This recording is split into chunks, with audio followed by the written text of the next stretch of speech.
Okay. And what I'm going to do is I'm going to stop the video as well because it's sort of a bit distracting, I think. So hopefully you can see the opening slide and you can't see me. So that's right. Okay. So yeah, good afternoon, everyone. This presentation really is a direct result of the conversations that I've had with Mary Joy as part of the mentoring program. And amongst many things, we've spoken about ways of becoming more proficient and value adding as a means of professional and personal development and advancement. And also, during the course of our discussions, we've regularly touched upon the more strategic aspects of the profession. So from my perspective, process management is a critical skill for any geologist employed in the academic sector. So what I'd just do over the next hour or so is share some of the theory. I'm not an MBA professor. I'm still a rock tapper. So I'll share some of the theory, and then I'll share some practical examples where I've applied this over the years. So let's try and move this on. It doesn't want to go to the next. Okay, there we go. Okay, so personally, I was first formally introduced to process management when I was fortunate enough to be among a few people who were selected by AVMIN to attend a series of management development courses at UCT and GIBS, the Gordon Institute for Business Science.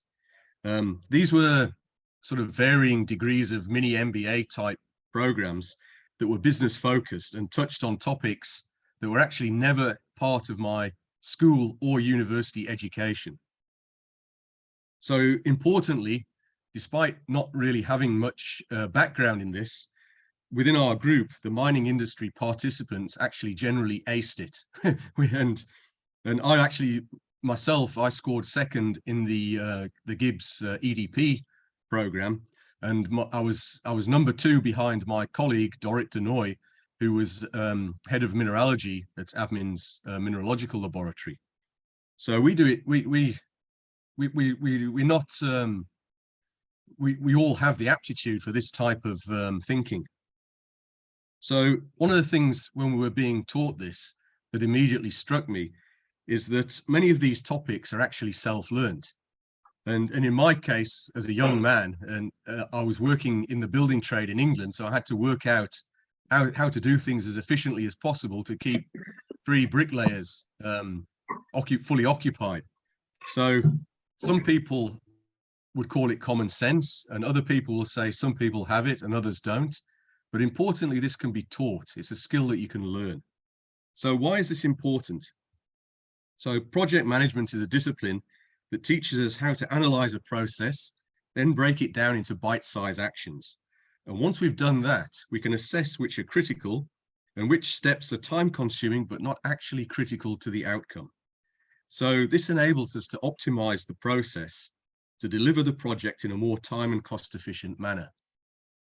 So this sounds very obvious, but most geology graduates enter formal employment into a sector that can be pretty harsh on new entrants without any training or comprehension of this thought process. And this leads to an entry into a business sector that's dominated by process without any of the practical skills to perform. So what we're going to do is we're going to look at a couple of examples that illustrate how we can apply this in a relatively painless manner to most aspects of our profession. So the next couple of slides provide a very high-level overview of business process management, and it's termed BPM. So I'll be referring to it as BPM. I'm not much of an acronym man, but BPM it is. So it sounds rather complicated, and it can be, but I actually got most of this from Wikipedia. So lots of information is available for free that can get you up to speed on the subject, and there's toolkits and there's plenty of information to apply. So in terms of definitions, the distinction between BPM and straightforward project management is whether the process is unique or not. If it's unique, it's a project. But a project often, in fact, invariably, includes many processes that can be optimized. So for BPM application, the work sequence may vary. Therefore, there may be multiple gateways, yes or no questions, or if, then, and questions.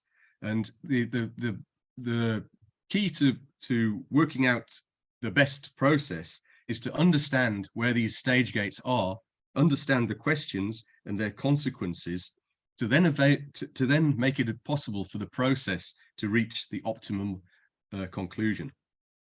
So many geologists don't use this thought process at all, but it's actually ingrained into most of the engineering disciplines. But importantly, most of the tasks that we routinely undertake are actually processes. And we're going to consider drill hole core logging, and this itself may form part of a far larger integrated process. So we're going to look at that in terms of a mine feasibility study. If necessary, particularly for complex processes, or to map at which stage of a process it is possible to derive important outcomes, you should derive or construct a process map. These maps can be developed or should be developed in a team environment, because all members of the team have inputs, and some people may have different perspectives, and all of these need to be captured into the optimum outcome. These maps are also an important visual aid to sorry, I'm just losing my place here a bit, to enable new team members to fully understand the workflow and provide an insight why certain steps or actions may be important contributors to a far removed outcome. So this slide is summarizing the business process management toolkit. And I'm not going to go through the details, but it's important to realize that most human adults have probably innately developed these skill sets from childhood.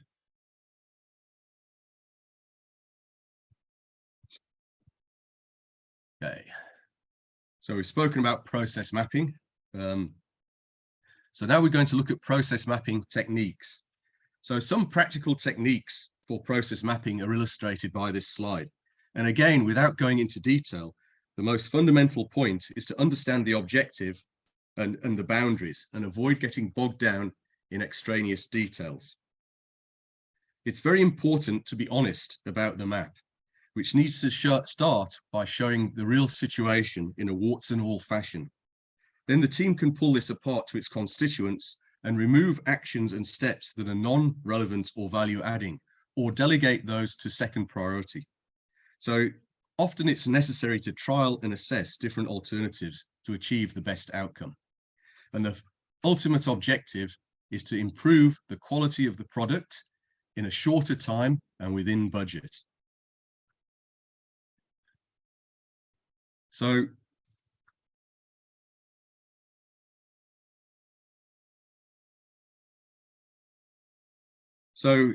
in terms of practical techniques, some of this slide again illustrates the practical techniques that can be used to define a process map. And the most fundamental point is to understand the objective and the boundaries, because you need to avoid, and this is what geologists tend to do, you need to avoid getting bogged down in all the detail that's extraneous to the objective. So in terms of practical examples, what we're going to do is we're going to look at some real examples from geology practice. And often when we speak about this, many geologists would view the application of process management as something that's more applicable to the engineering disciplines.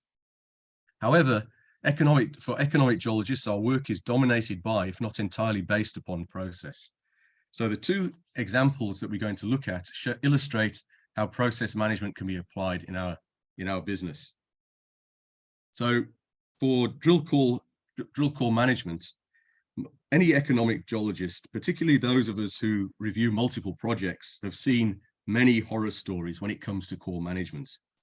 And the reason for this is that most geologists are trained or enter the business believing that core logging is a discrete activity and it doesn't really influence other activities. However, we can examine this concept and demonstrate that probably 90% of drill hole core logging is undertaken according to a suboptimal process. And we end up wasting millions of dollars of investor capital and often producing a substandard result. Then we can have a look at the workflow and show how business process management can produce 90% of the information within less than 2 weeks following drilling. We'll also see how new technology, particularly the XRF, has enabled a huge process improvement based on what we could do less than 5 years ago. Then we'll move on from that to examine the 2003 Two Rivers Platinum feasibility study, for which business process management was proactively applied to the geological work program. And the geology sector of this feasibility study was the precursor that enabled all the other activities to follow afterwards. Until you've drilled, you can't do the resource model, you can't do the mine design. Even the metallurgical test work has to wait until the geological sector of the program is completed. So optimizing the geology program resulted in a significant time and direct cost savings to the project. So, and also one of the things I did for this presentation is actually look at the metals price scenario over this period. Now, this is something that you can't predict in advance, but when we look at the metals prices over the period of Two Rivers development, you can see the huge financial opportunity reward that was achieved by the project. So drill hole core is one of the most fundamental sources of geological information.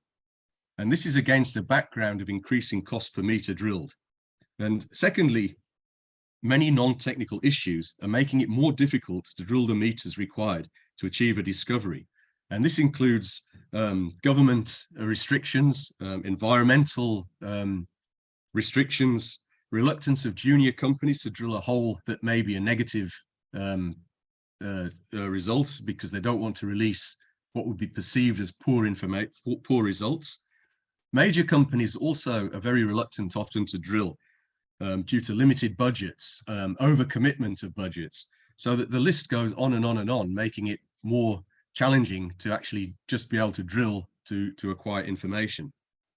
So in reality, drill core logging is also often viewed by many geologists as a punishment or a grudge task. And it's dished out to the most inexperienced members of the team, and there's very little training, mentoring involved. And drill logging systems that are implemented are often very poorly thought out or structured. So for many exploration companies, lack of comprehension of the importance of this process means that many parameters are not even captured. So for instance, RQDs, densities, using the XRF, physical property data.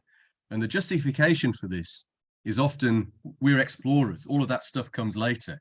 Well, you get in 90% of the cases, you only get one chance. So drill templates and coding systems developed for early versions of database software are often complex, ambiguous, and also irrelevant in the modern era, because database software has improved unbelievably in the last 15, 20 years. So one of the things that also happens is there's often the requirement for multiple drill hole logs, which all require repeated workflow. We'll get back to that a little bit later as well. So in the bigger picture, the general process is to drill the hole, log the core, and then this information gets passed on into a database. Therefore, interpretative modeling is often only undertaken post-receipt of the analyses, or more often, of post-receipt or post-completion of the entire drill program. BPM techniques can therefore be applied to this process to make significant improvements to delivery of critical information. And this enables data interpretation earlier. It provides the ability to make changes and optimize the program in real time, saving cost and raising the potential to achieve discovery. And more importantly, and particularly for the mentees in this room, it enables you guys as the site team who are closest to the coal face to actually make real-time breakthrough observations, and during the drill program, change the strategy if necessary, and this can achieve breakthroughs in achieving a discovery. So therefore, dependent on the style and metal content of the sorry, I'm getting myself all messed. Okay, so what we're going to look at here is a process map using MS Excel of the optimized drill core logging process. So the fundamental recent breakthrough for this process is to utilize PXRF at a far earlier stage for both lithological and metal endowment characterization as the hole is drilled. So the various steps are illustrated. This is an MS Excel, it's a basic process. So it shows you can do this with basic technology. So what it shows is the steps at the drill rig and then in the core yard. It shows the workflow for the technician and the geologist. So data outputs are shown on the right, and then the days required. So this is very important because this is the time frame, and ideally you want to get to the end result in the earliest possible time. So in the core yard, the technician, what's shown here are the most important steps. So the technician will draw the orientation lines and downhole direction arrows on the core. He'll rotate the core and he'll draw the reference line. These are in here, and they may seem like fairly basic steps, but how many projects do you go and visit where this hasn't been done and the core is an absolute mess because people have sampled the wrong side, it's in the wrong way around, and the auditability of the core is totally fundamentally compromised. So what you can see here are activities that have to run in series, and then activities that can run in parallel. So before the core gets handed over to the geologist, all of these steps should have been done. The core should have been photographed. So if Mr. Geologist makes a mistake and puts the core in the wrong place, you can go back to the photograph and you can fix the core. So the log sheet format is an optimized combined geology, structure, alteration, mineralization, and in my case, with respect to nickel, other minerals of significance, such as graphite and magnetite, and descriptive log. Whereas 20 years ago, it was very difficult to capture descriptions into a database. Nowadays, you can do it. Descriptions are very, very important and often ignored. The only separate logs required are oriented structure, geotechnical, and sampling logs. So therefore, a single logging pass at this point here captures most of the geological information. Okay, while the geologist is logging the core, the technician does XRF logs for lithology and also sulfide.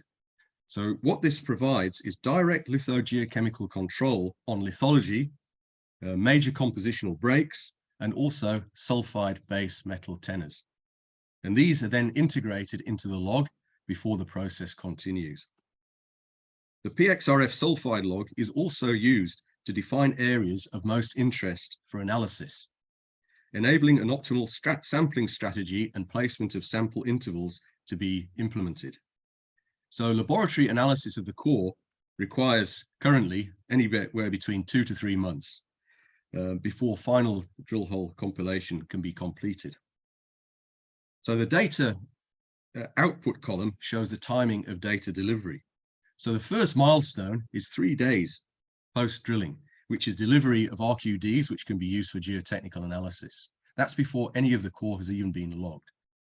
The detailed lithology, PXRF, lithology and sulfide tenor, and oriented structural logs are available 8 days following drill hole completion. However, the final log with incorporated analyses, laboratory analyses, is only available 81 days. It could be a little bit early depending on the lab time, but 81 days following drill hole completion. So dependent upon the style and metal content of the mineralization, it's possible to update and modify the project 3D geological and mineralization models with data provided less than 2 weeks following completion of drilling. Very few companies ever achieve this. Prior to the XRF, for reef-style deposits, you weren't able to do this step. But because it's a reef-style deposit, you don't actually necessarily need the analyses to be able to model, say, for sake of argument, the UG2, which is what we were doing at Two Rivers. So at Two Rivers, we completed this step here without the XRF data in 1 day following drilling. The project geological model was complete 3 days after completion of drilling. So this next 2 slides summarize the process that we've seen in a more visual manner. So this is a different type of workflow diagram, and it's more visual. So what we show are checkpoints. We show processes that can run in a linear manner and processes that can run in parallel. And we're showing the outputs in terms of time from core production. And this could be during drilling or at the end of the hole. So once the hole is complete, 3 days, you should have your geotech. 8 days, you should have all of this. So this continues on to the next slide. And here we go. And there's 80 days to get the analytical data. So this is the post-XRF flowchart. But for the previous situation, or if you don't have an XRF, you just take out that step. Okay, so what we're going to look at now is, having considered the workflow, it's important to ensure. Pardon?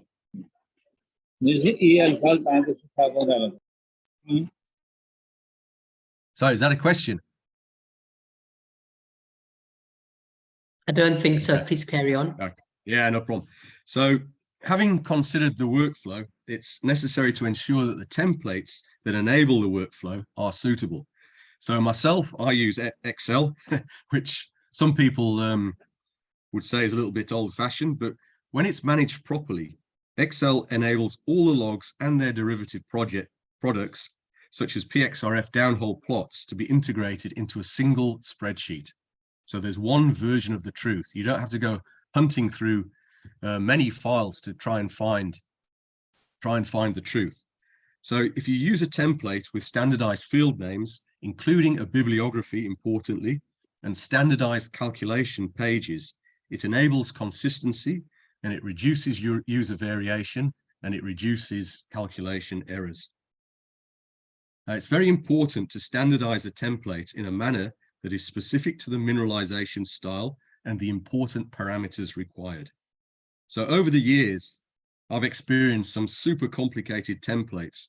For example, with mineralization parameters that include almost every mineral under the sun, and in minerals that aren't visible to the naked eye, such as a nickel sulfide template that included a mineralization parameter for platinum. I mean, this is useless. No one will ever be able to identify that. It's useless clutter and noise, and entries like, or bibliography parameters such as that should be totally removed, deleted, because it's just going to create chaos in your database. It's also important not to include fields that are non-achievable in practice. So guesswork fields. But again, applied to ultramafic rocks, this, to my mind, includes the mineralogy fields. Many logging templates have a rock type, but then they also have mineralogy fields. And so for norites or dark altered ultramafic rocks, or even more mafic rocks such as norites and gabbros, the minerals can be very difficult to identify with confidence. And that's even for myself with over 30 years experience. So if you stick a young guy in there and ask him to start identifying mineralogy, it's half the time they're going to be, well, 90% of the time the guys are going to be guessing. It's going to take time, and it's actually going to, if it's something that's unachievable, it demoralizes the team. So the PXRF lithogeochemical log provides real major element information that can be used to define variation on a scale and level of detail that are not achievable by visual logging. So the simple answer to this is just remove this stuff from the template. It's not important, and you've got better parameters from other logging tools that will actually give you far more information. And again, the lithology field inherently provides primary rock mineralogy, so it's duplication. Okay, importantly, consider the end usage and aim to provide quantitative rather than qualitative parameters as much as possible. So in my instances, again, sulfide percentage, magnetite percentage, graphite percentage. So those parameters can then go straight into your 3D software, and they can be plotted immediately as graphs rather than requiring a second editing step. So I'll put a couple of other pointers in here, which I'm not going to go into in detail, but in terms of process optimization, the main culprit from my perspective is to have logging systems that have multiple individual logs for lithology, structure, alteration, mineralization, etc., etc., etc. So this requires multiple logging of a single drill hole, possibly by different geologists. And even if it's the same geologist, they've already done it 3 times, so the quality will progressively decrease, and it consumes valuable time. So the obvious answer is do it properly once. There's also a debate about paper versus all the other PCs, notepads, even cell phones. My preference is paper, because I've tried logging with a PC and the tough pads. They run out of battery. If it's sunny, you can't see the screen. You often got to you're forced to put entries in because you can't just ditto down. And also every 30 seconds, there's someone emails you, or there's your wife messaging you, or your boss, and it's just not efficient. So paper is auditable, and several times over the years, I've had a sort of tortoise versus hare race with guys using these pieces of equipment, and I've won every single time.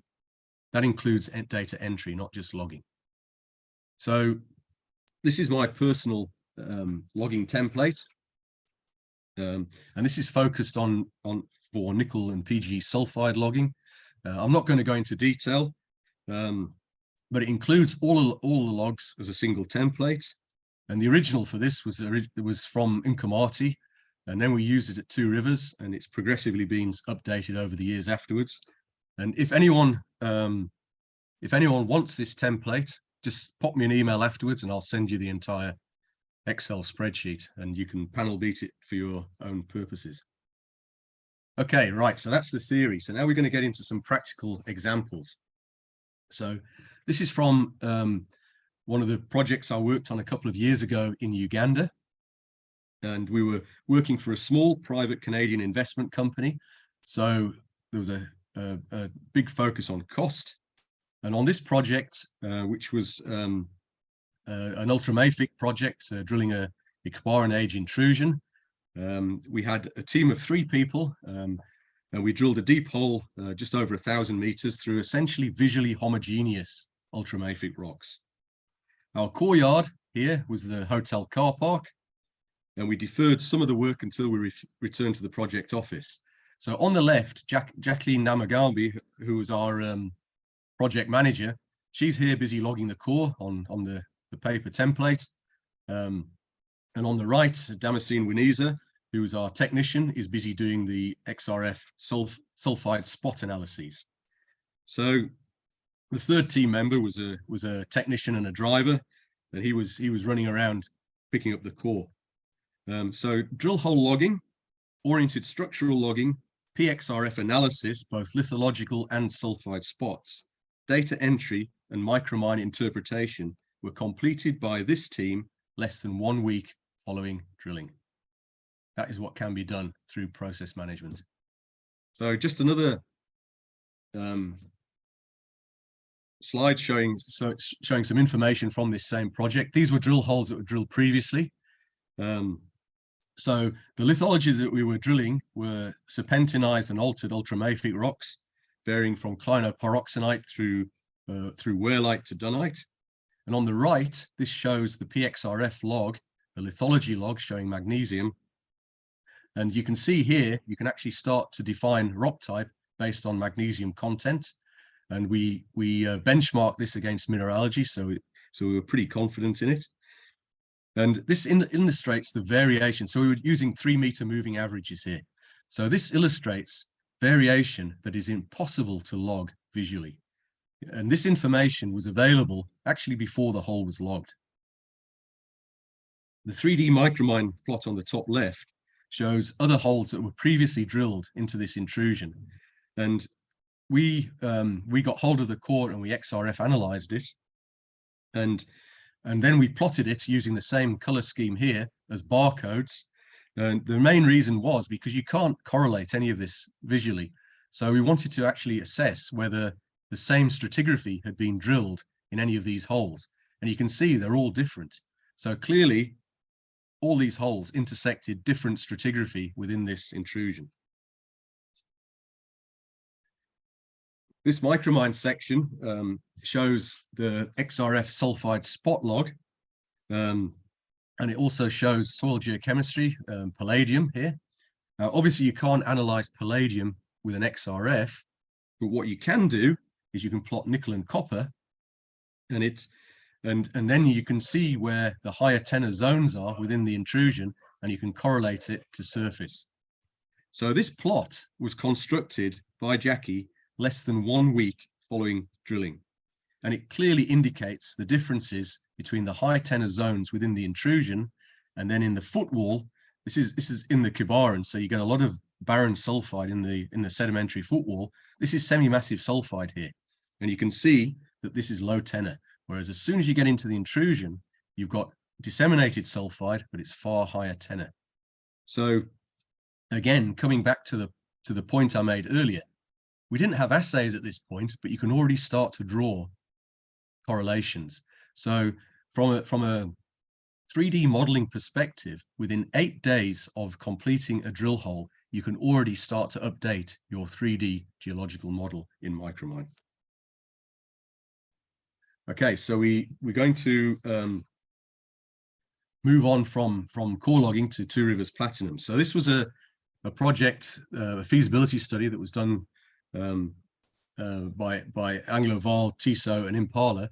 And this presentation was originally done for an APCOM conference in 2003 by myself and Paul van der Merwe, who was the Avmin's group statistician.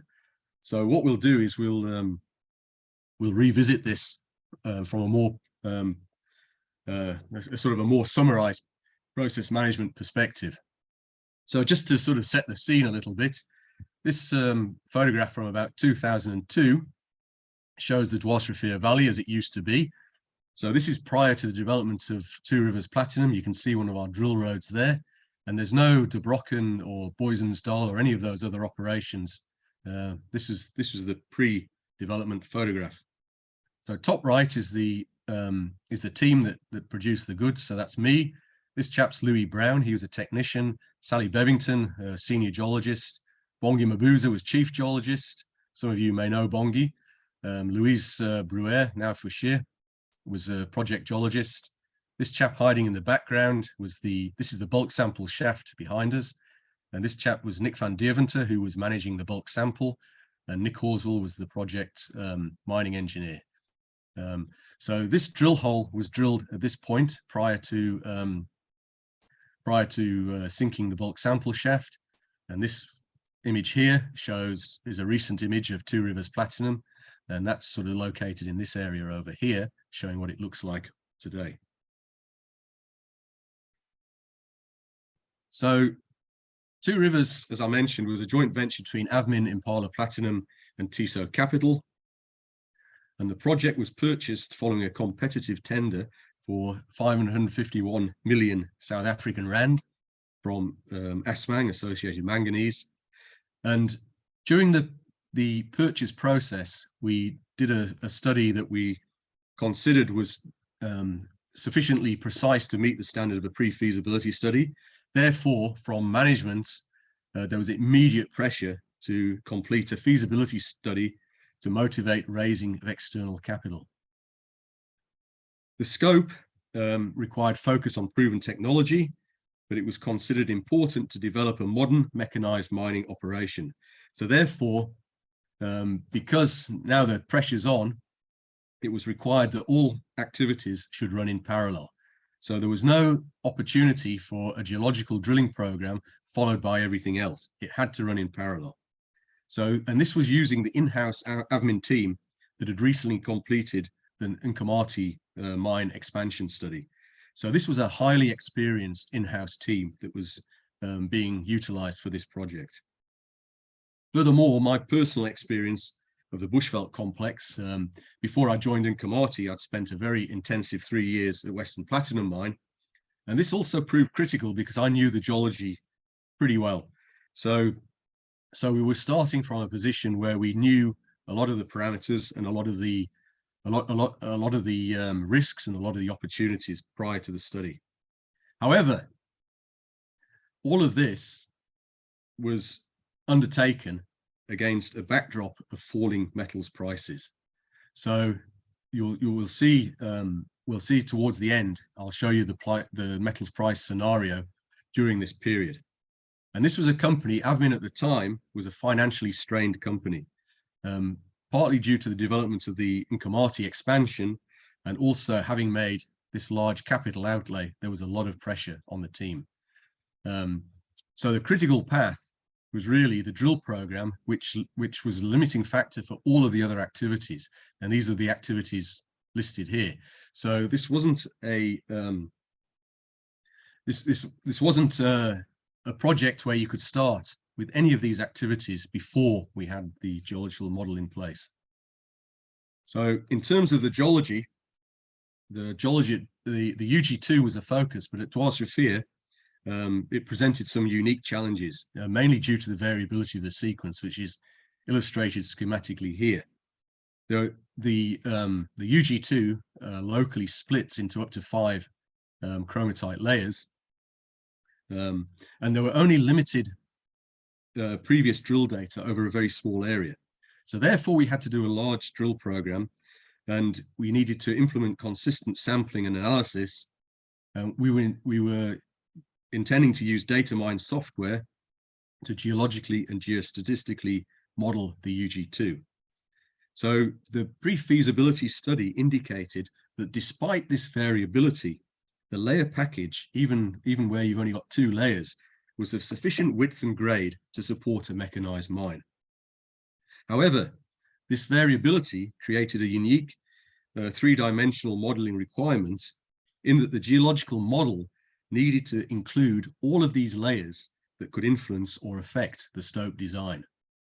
So therefore, the intention also was to use Mine24D software to define the mine plan based on the layered geostatistical block model, which in turn was derived from the geological model, which in turn was derived from drilling. For both the geostatistics and the mine design, we were pushing the limits of the technology at that time. So macros and software updates would need to be developed to cater for the complexity involved. Now, if we deferred all of this work to await the geology model, the project timeline would not have been achieved. So in terms of process optimization, we applied business process management to the process workflow. So the normal process would involve completing the drilling program, interpreting the geology, building a data mine model, then geostatistically modeling. So this is in itself, this is a linear process. And we estimated best case, we could complete this in 16 to 18 months. So the constraints to the optimization were firstly the drill program, secondly the geostatistical modeling, and we needed these to start everything else. So this illustrates the traditional feasibility study process. So what you can see here is it's a linear process. So all the geology work happens first, and we only start, we can maybe optimize the geostatistical work a little bit, but it only really starts after sort of 15, 16 months once we hand this over to the team. Then the geostats, then the metallurgical test work, then the bulk sample for mining. So all of this is a linear process, and this would take 36 months to deliver the feasibility study.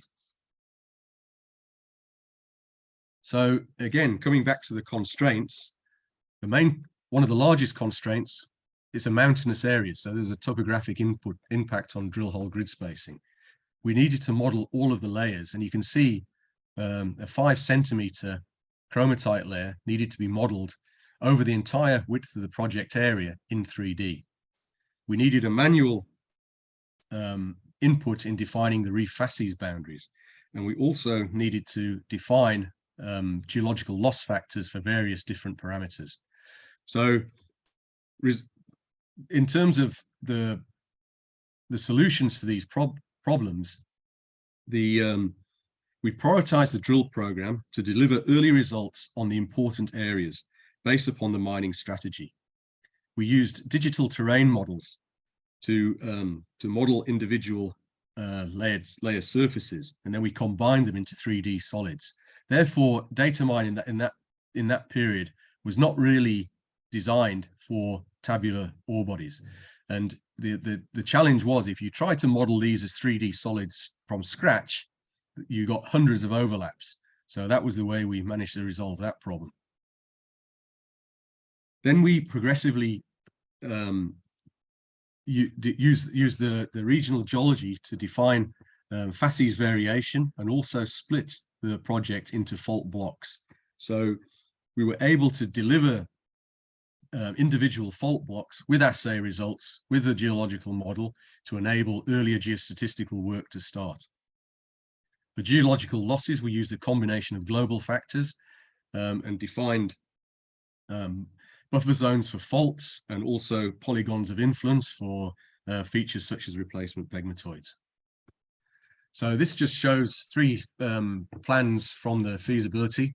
So this shows the Dwars Rivier, and you can see the UG2 outcrop in green, the Morensky outcrop in red, and this shows the drill spacing at the feasibility. And you can see the mountainous area is defined by this green area where you've got the main zone, and due to access constraints, this was drilled at a far lower density, but it's down the life of mine, it's less important. The middle plan shows the structure plan, and you can see these various faults that divide the area into discrete blocks. These were defined because we had aeromagnetic data, so we could actually define where these structures were. And then on the right, it shows the UG2 facies plan for the feasibility study mine design, and it indicates areas where you've got multiple internal silicate partings within the chromatite stratigraphy. So this plan directly influenced the mining schedule, as we were focusing for the initial period of development on the areas where there were the least internal waste partings within the UG2.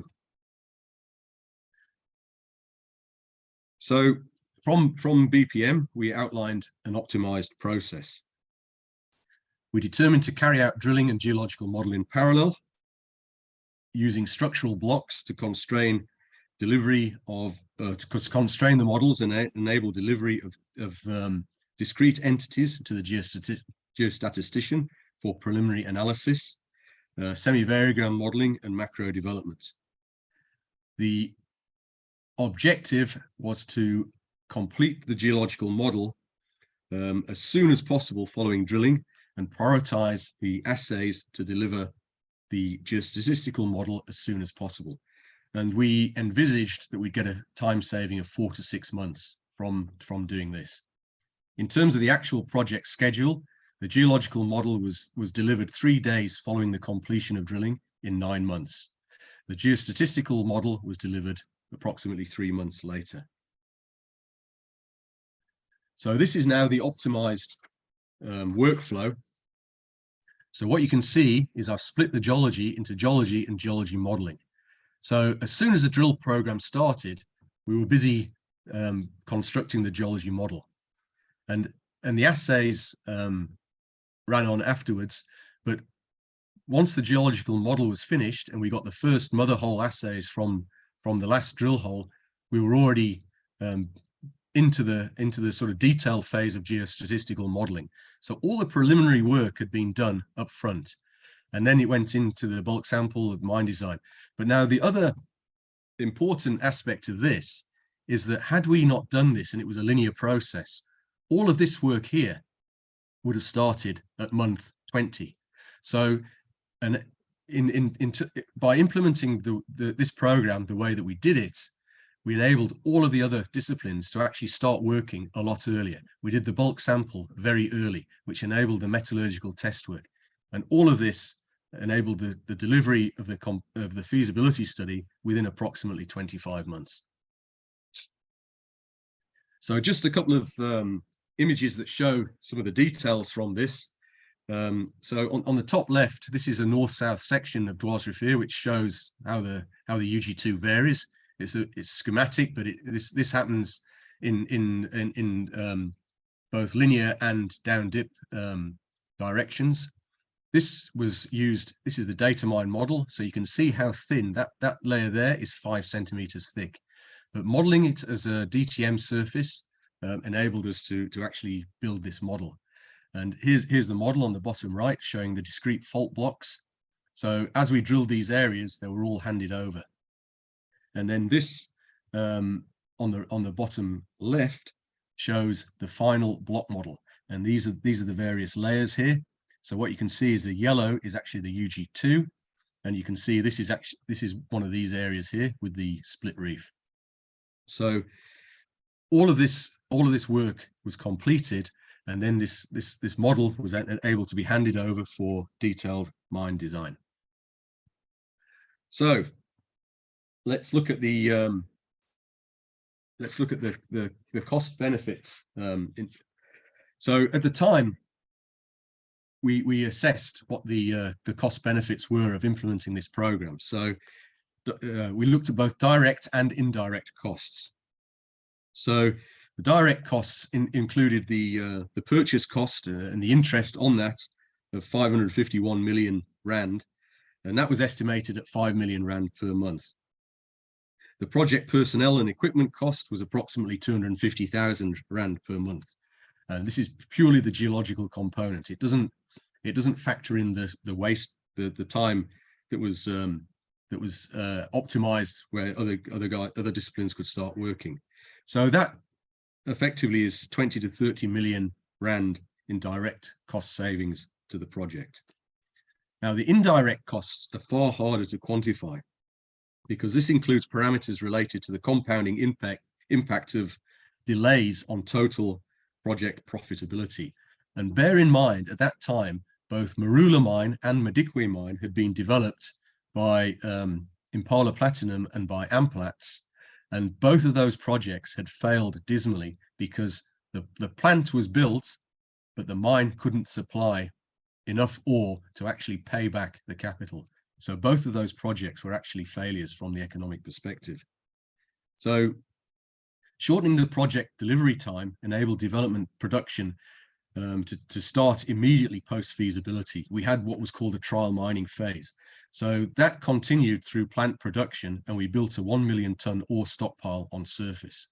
So once the plant was ready to start milling, we had a million tons of high quality ore on surface ready to roll.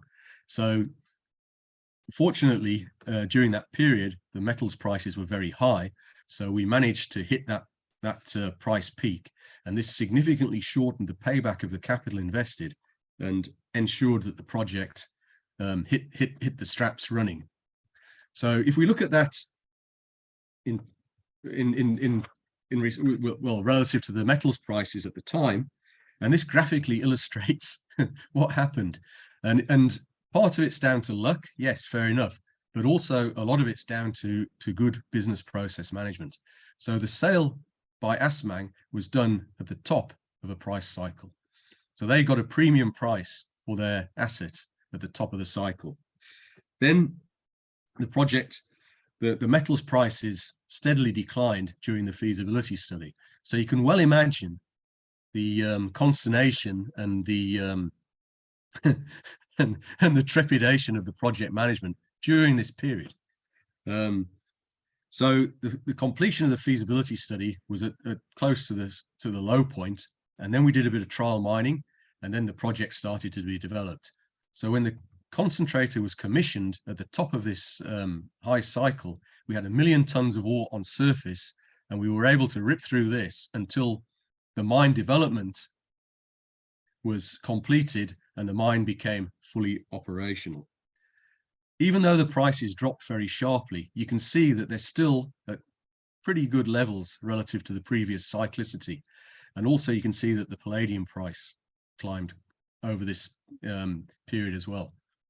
So Two Rivers was able to start during a high period, and it was able to maintain healthy operating margins throughout the ensuing period.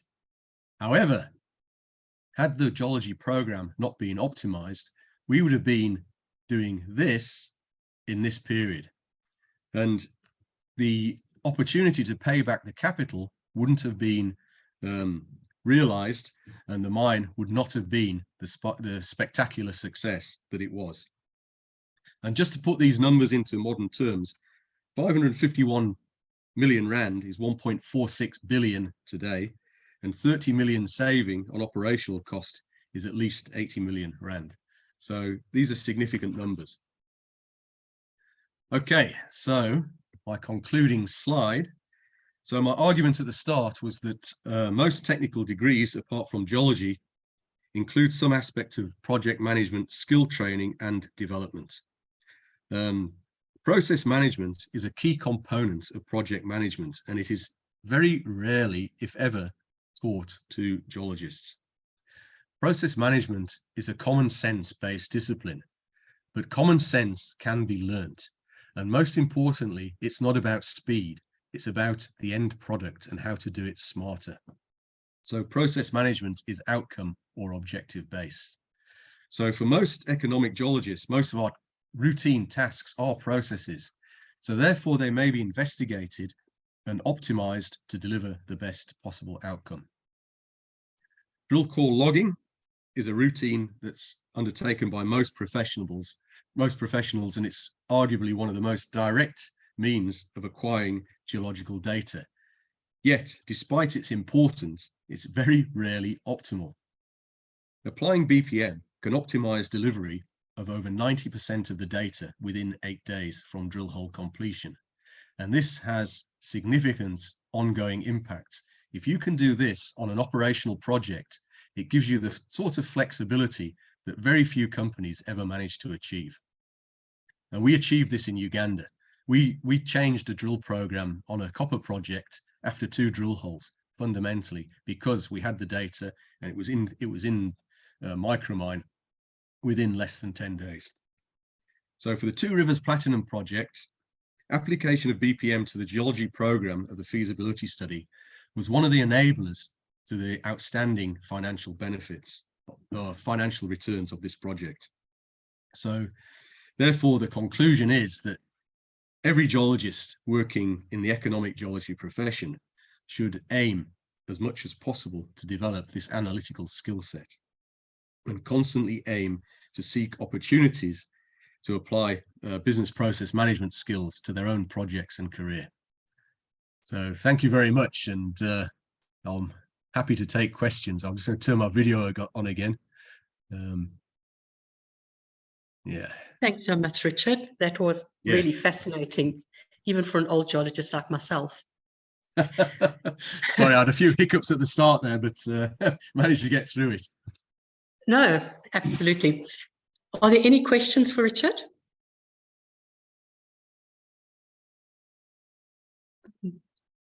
You don't need to raise your hand, just jump right in. You're getting lots of compliments there in the chat, Richard. Okay. There was one question. Right. Could bias as a result of experience, therefore already assume outcomes, be a reason for geologists and industry to fall into the trap of not recognizing the importance of the 3 pillars of process improvement: creating efficient processes, waste reduction, and eliminating defects? Yeah, it's important. All of these things are important, and most geologists, and I think it's I don't know if it's the way we made, but it could also be a laziness thing. We tend not to do this, but it's super important, and I think this is why many geologists working in operations or working as part of technical teams often find themselves falling foul of some of the more sort of process based colleagues. So yeah, these are important skills. I think it's really critical. You've got to understand what the outcomes are. It's not just doing it for the hell of it. We've got customers and clients, and we need to make sure that they get the best possible product. So one of the terms I heard from British geologists, which I had never heard in South Africa before, is are you a lumper or a splitter? Yeah, and I think carry on. Yeah, I think it has to be done on a sort of a case by case basis, because sometimes you can lump and sometimes you can split. I think geologists tend to split, particularly with drill hole logs. So many companies have 5 different logs that can be combined into one. So therefore that's important to lump it, because it's making more efficient. In other things, you've probably got to split. But it depends. It depends again on the objective and what you're trying to achieve. Yeah. I have found in projects that I've worked on far too much detail going into logging when it wasn't necessary, and then exactly on the other hand, not enough detail going in. Yeah, it's all about what's important. Yeah. Yeah. Any other questions or comments for Richard?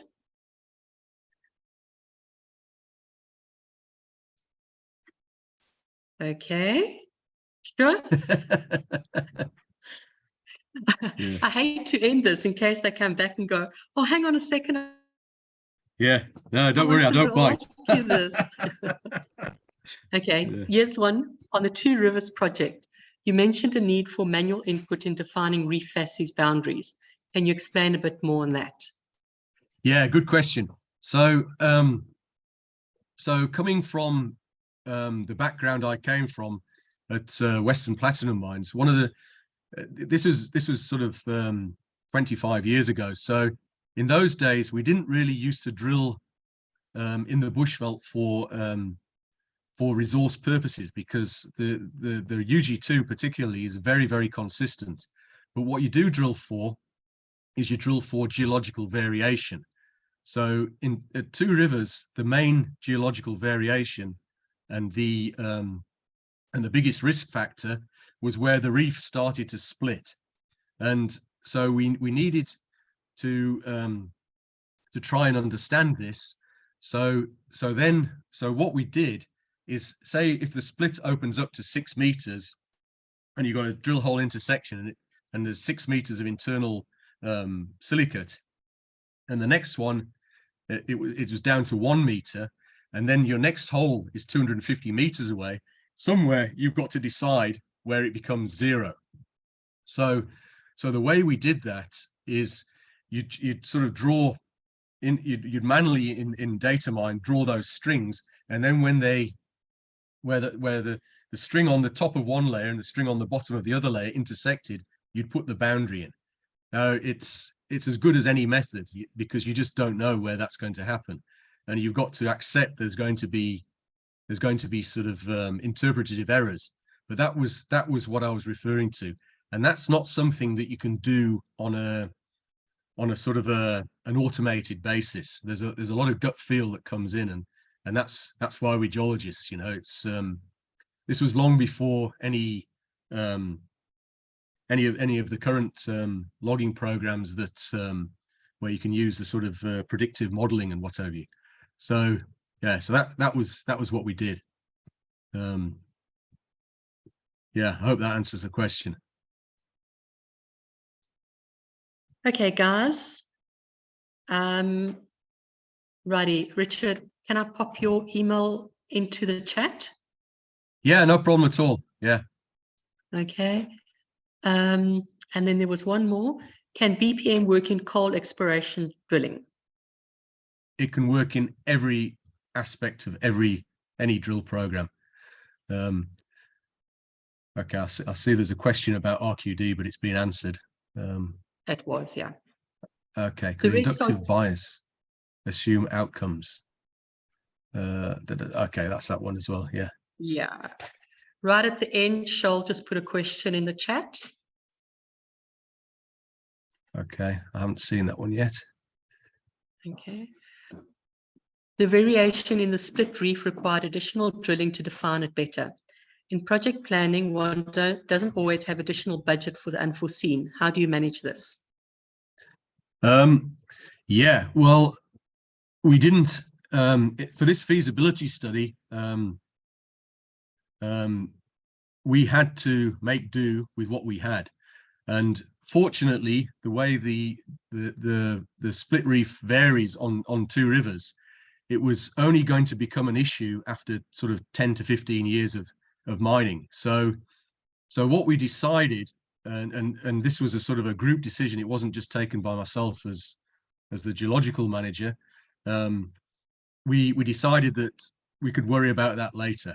So on every project, it's the first sort of 5 to 10 years that are critical. So we had that buttoned down pretty tightly.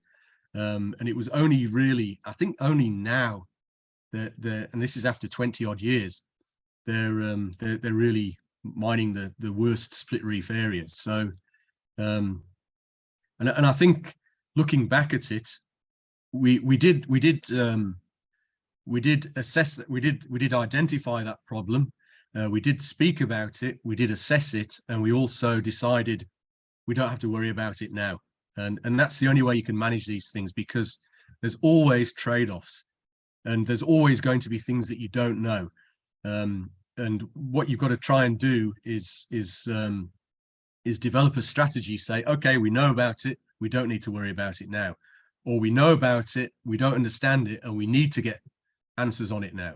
So another example at Two Rivers was the basal contact of the UG2 is quite variable, and so therefore when it came to the stoping width and the inclusion of footwall waste, there were big questions that we needed to answer on this.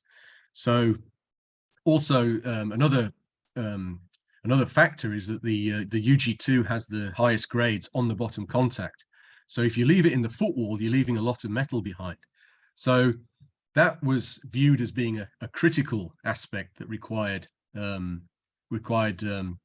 further information. So what we did is during the trial mining period, the geologists mapped every single blast underground. So we were able to, over an initial sort of trial mining area, provide accurate numbers on the variation. So questions that are critical, you answer. Questions that can be deferred, you can say, okay, we can worry about that later. And that's part of project management. You have to be, you'll never ever answer every question. So you've got to prioritize.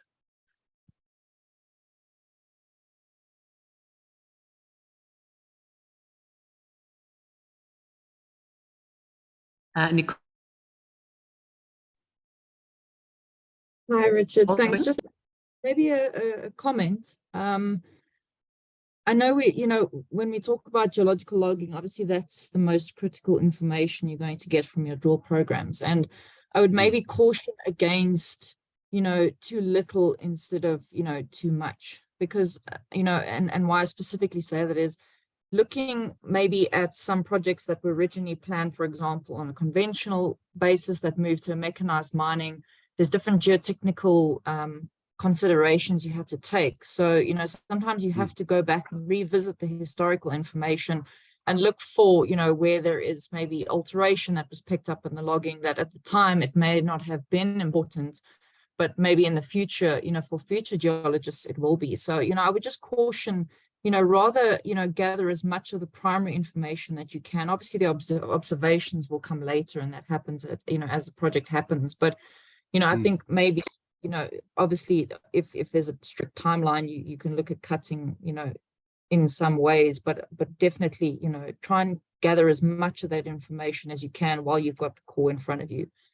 Because having to revisit stuff, it definitely helps the geologists to pick up, you know, key geotechnical partings, etc., you know, things like that. So just maybe a comment on that. Yeah, Nicole, yeah, thanks very much for that. But I think possibly you may have misunderstood what I'm saying. What I'm saying is you need to capture everything, regardless of the stage of the project. So RQDs should be done for everything. Geotechnical logging should be done. What I was saying is that I'm not cutting things out but what I'm saying is that you need to make sure that all the aspects are covered in your process. So if you look at the process map that I put together for drill hole logging, it includes all of those parameters, and they have to be bedded into your procedures, so that even if you're drilling a one-off wildcat hole, you still collect every single piece of data, because you don't know what's going to happen in the future, as you've just said.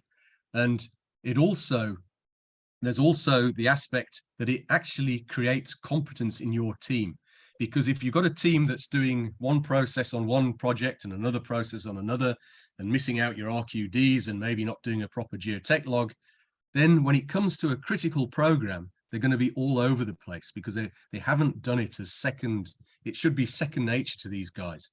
And also, the guys need to fully understand why they're doing what they're doing. And so when I was with African Nickel and we used to get audited, I used to go with whoever came from whatever company it was, SRK or Mineral Corporation, or most of these companies came and had a look. But when we went into the core yard, I used to get the technicians to explain why they were doing what they were doing. And they could explain the process from the start to the end. And say, I'm doing this because when it comes to mine design, they'll use this data to look at the rock mechanics, or to define the waste or the overbreak and stuff like that. So yeah, I apologize if it wasn't clear, but yeah, no, I'm fully with your comment on that. You've got to make sure that everything that is important is captured first time. You never get it the same the second time around. Yeah. 100%. No, thanks, Amal.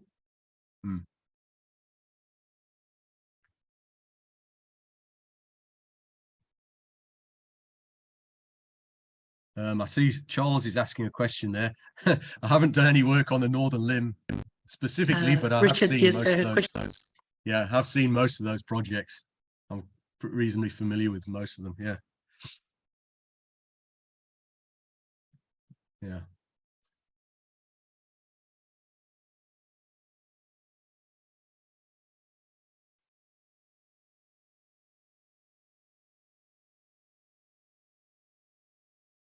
Okay, any other questions for Richard? In that case, Richard, thank you so much. I find it fascinating. And okay, I will close the meeting if there are no further questions.